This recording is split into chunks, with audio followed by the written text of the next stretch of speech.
Okay, good afternoon and welcome to a Saturday Talk. My name is Walakpa and today we have Ann M. Jensen, local archaeologist here in Barrow, Alaska.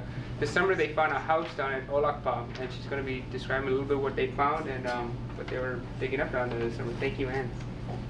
Thank you, Knock. Yes, my name is Ann Jensen. I work for BASC Science. So we started work this summer on a house at Walakpa, which some people know as Monument. The site had been excavated before in 1968 and 69 by a fellow named Dennis Stanford. He'd found some archaeology back there coming from pretty much the present day all the way back to something called Denby. And Denby dates as early as, now they think about 3,500 years ago. It's a place where people camped in the summer until quite recently. I mean, people still do occasionally put up a tent there, but people actually would spend a fair bit of time down there in the summer. Some families would.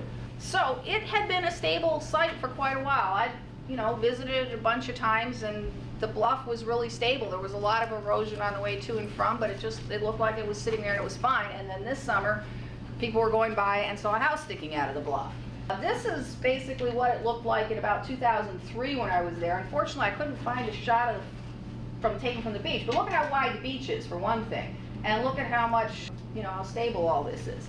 This is what it looked like in July. This was actually a shot taken by Irena Danner when she went down with some of the people from Umiak. I was actually traveling when this thing got reported, and so they had to go down and kind of secure it, mark it off, put up no digging signs and whatnot until I got back. You can see there's stuff sticking out of the bluff. And you can also see, notice this huge amount of very heavy dirt sort of hanging out there. That was kind of a problem. This is a shot taken from the top, and all of this is basically just not really supported by anything. It's kind of over thin air. It's just sticking out over here.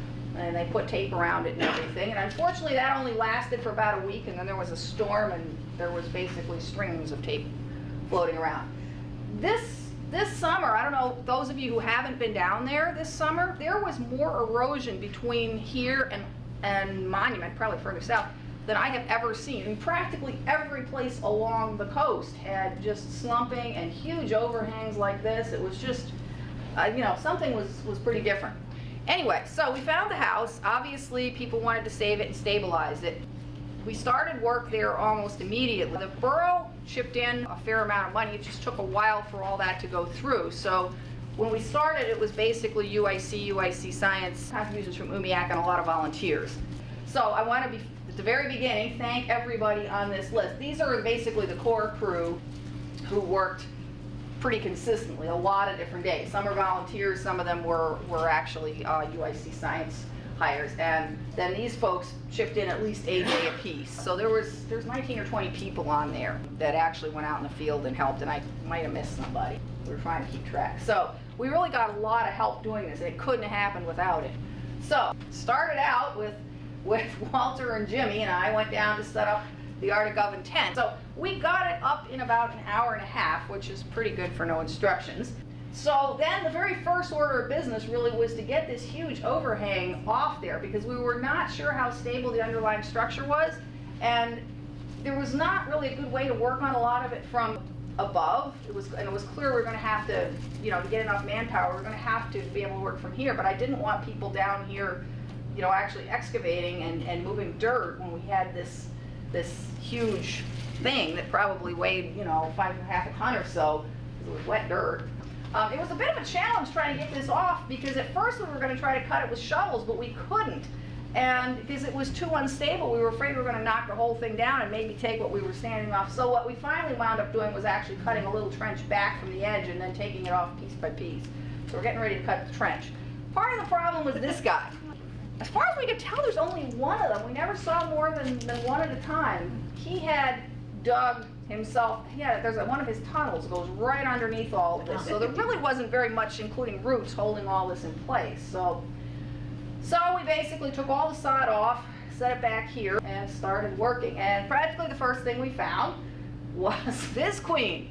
So this queen, okay. Fortunately, I was able to talk to Glenn, who has memories from the 1980-81 Utqiagvik project of a group of them going down there and finding some pits where somebody had been digging and having backfilled them after lining them with visqueen, so people could, if they ever excavated, could tell what had been disturbed and what hadn't. And it actually worked. We knew that everything above that was disturbed, and we're able to just take it out really fast, which was very helpful. We record locations with the Theodolite, and here Sean is trying to level it. Sean and Joanna Kuchik both had to learn how to use this thing because I couldn't be the only one there who did it, and Trina Brower, who already knew how to run it, had to go back to college. So anyway, it takes a little while to learn, but you know, they got it down. So anyway, Sean is setting up the Theodolite there. So we managed to get that big heavy thing off, but there was still a fair bit of stuff to work on, and as you can see, there really wasn't much place to stand. When we first got there, this actually came out, you know, like this, but a week or so into it, we had another big storm and it cut all that off, so it really was not at all helpful. So we kind of had to, you know, improvise because we wanted to get enough people working on it, but it was a bit of a challenge. And there was quite a lot of sod, and sod does not excavate easily. So anyway, we had a nice little tent set up there, and we had a lot of visitors came by and rendered some assistance, and we just kept plugging away. The sod's gone now. Now we're kind of trying to go down further. But we started finding stuff almost right away. So there's actually a floor here. There's a couple of logs that I think go with this floor, which I think is a tent pole, and a couple logs here, and there was actually a couple logs here. And this all was midden in the middle, which midden is a garbage pile. It's basically where somebody's been tossing stuff away. I just threw this in there because it's the only picture of me on site I think I have. Somebody accidentally took it when they were getting me the camera, so I just want, you know, I really was there. We found a bunch of cool stuff. This is, most of them, I've got nicer pictures that I'll show you later, but here's two arrowheads that, right where they were laying, or they have two arrow shafts right where they were laying. This area had a little bit of fur and stuff, so we think it's possible that there was actually a quiver where, you know, with bow and arrow in there that was there. Unfortunately, this was very high up and has obviously been thawed for a while, so the organic material was starting to decay. I mean, the wood isn't in great shape, and the leather, you know, is gone. There's nothing but fur. Oh no, there's another one. Okay, well that's just taken right after the other one. We got to watch a lot of barge traffic, you know, and just kind of hang out. We screened everything other than the very highest stuff that was above the Viz Queen. We didn't screen, but after that we screened all the soil, every last bit of it. And we actually had to do 2 buckets in here because we couldn't finish them in the field because it froze. So we started out with water screening. There's Mary Beth going through screening things. We actually took a little pump and we just ran water through it. And then it started getting colder, and the water screening was a bit of a problem, so we actually tried just regular screening. This is actually on the beach right in front of the site, and that worked out fairly well, so we just kept doing that. It was a lot easier on people's hands, to say the least. We did a fair amount of beach combing. This is some ceramic, some potsherds that I found just lying on the beach, and I just set them on that chunk of stuff to take a picture. You know, we had a lot of weather like this. There were a number of days we couldn't even get down there in the early part of the season because it was so wet and rainy that sometimes the streams were running. Nunavak was a particular problem. There were a lot of times we could not get across Nunavak, and it's big enough that if you go all the way around, you know, and you gotta come back all the way around, you basically spent the whole day doing that, and you don't actually get any work done, and you use a ton of gas. So those days we just had to go back to the lab. So we actually were able to find remember I mentioned the Dennis Stanford excavation? 2 of his datums were still in place, so we were actually able to find his datums, and so we can actually tie our excavations together with his. I had to do a little conversion because back in those days they used feet and measured in feet, and now you do all archaeology in meters, so I had to do a little math. But fortunately, I had a converter on my iPhone and it was in my pocket, so I was able to, you know, do some little programming right there in the field, and there we go. We got a lot of visitors. That's Putchuk taking pictures of it, and that's Klingak right there. He boated them down, and I think Jeff Rasick came along, so they were out on a little tour. Some folks came by in a helicopter. I don't know who they were or where they were from, but there they were.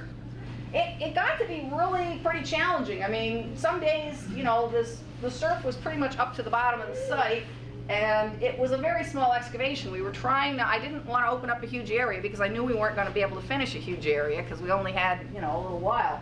But there were times when it got to be really, really crowded in there, as you can see. Another nice iPhone toy. I did get to take a few panorama shots. It obviously distorts things a little bit for those of you who've been down there, but basically, you know, that's south and that's north. And there's the excavation on a nice day.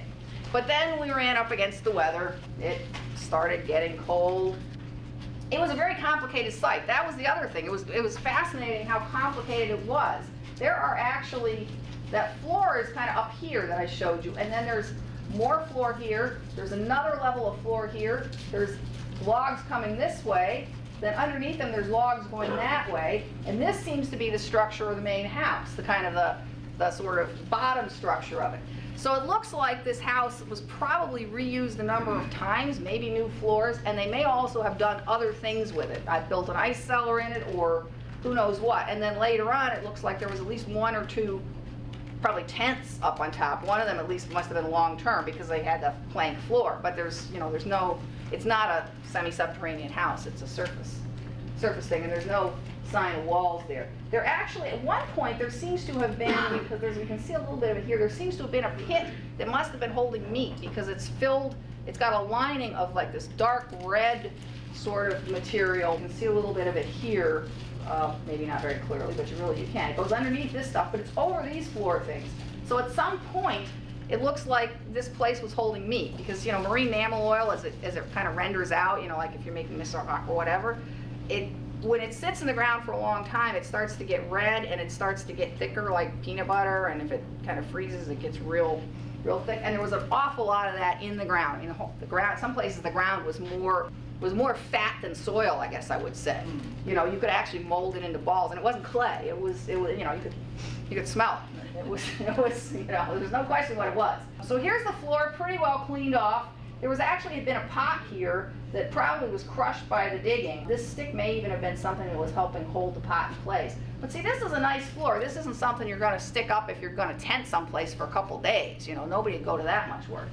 These logs we think are probably, the edge of the tent platform, or whatever you want to call it. This is slightly distorted. Honest to God, this wall was straight, but, iPhone panoramas. This is kind of the whole trench. So you've got the floor, you've got the stuff in the middle with the post, and then you have other stuff going on over here, which is not connected. I mean, it may have happened at the same time, but it's not the same thing as this. And eventually, this is actually the edge of that meat pit. See this red? If we pick this up, I mean, it's just basically fat lining this, what had a pit. You can kind of see how the caribou jaw is lying at an angle. And these are boards that were on top of that. So layer upon layer upon layer, like a cake. So anyway, things started getting a little bit on the chilly side, and then we started running into, there were a lot of walrus washed up on the beach, so there was lots for this guy to eat hanging out. So we basically decided, the ground was freezing, we really couldn't excavate anyway, so that was kind of the end. Ice on the tent. Here we are trying, but it's just not really working. So basically we started trying to figure out a way to protect it. And thanks to UIC Construction for a lot of scrap lumber and some scrap geotex, we actually put plywood and stuff up against the bank.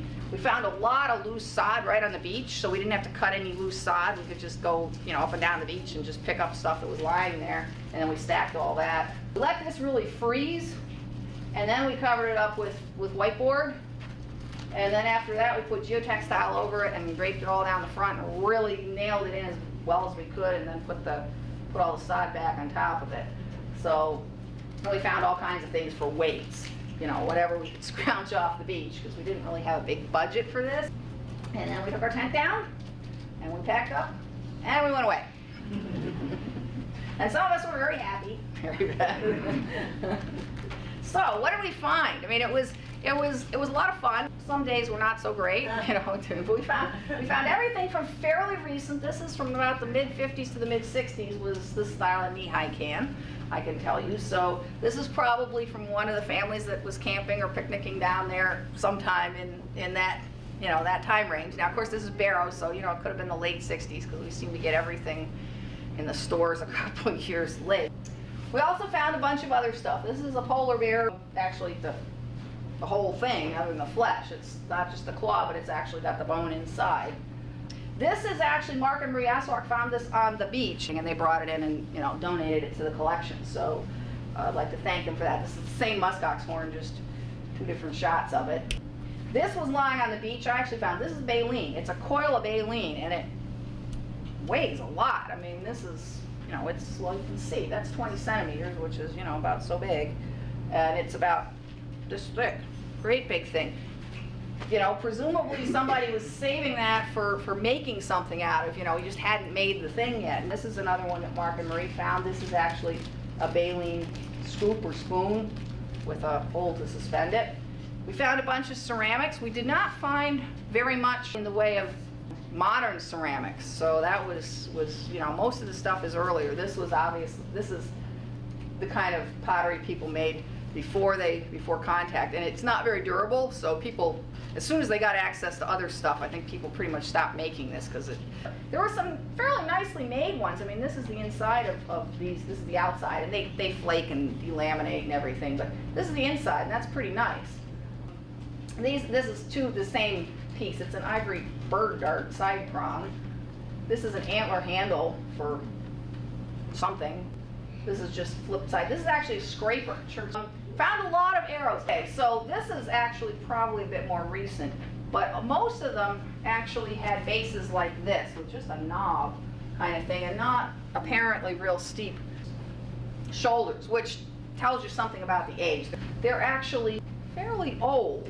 So a bunch of little ivory widgets. This is actually the top of a bow, a composite bow. This is not a person in a dress, I don't think, because A, nobody wore dresses, and the level that this was in was well before anybody could possibly have seen a Euro-American, even if some Russian lady had gotten running around Alaska. What I think is going on here is these kind of things that look like arms are actually for thimble holders. They kind of had these little sort of more pointy things, and I think this is very thick. It's not finished. I think somebody was making a thimble holder for part of a sewing kit, you know, so you could slide the leather thimbles on, and never finished it for some reason, because this is not a finished product. A lot of ground slate. These are both, this is definitely a harpoon end blade. This is actually a rim shird. There was pretty much a variety of different kinds of chert showing up there. I mean, this is actually, it doesn't show up as well in this picture as I wish, but this was actually translucent chalcedony. It's actually lighter than that. This is a banded shirt. This is the kind of great shirt you mostly see around here, and this is another different one. So it was interesting. It's not just, you know, they're not just grabbing pebbles off the beach. And this may not look very cool, but this is obsidian.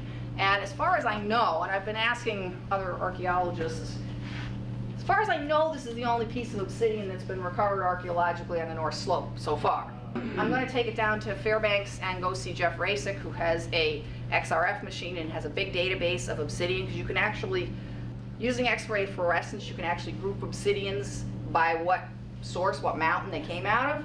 And he's got this big database, and he knows what most of the Alaskan sources are like. Plus he's got one in Siberia that he doesn't know where the source is, but there clearly is.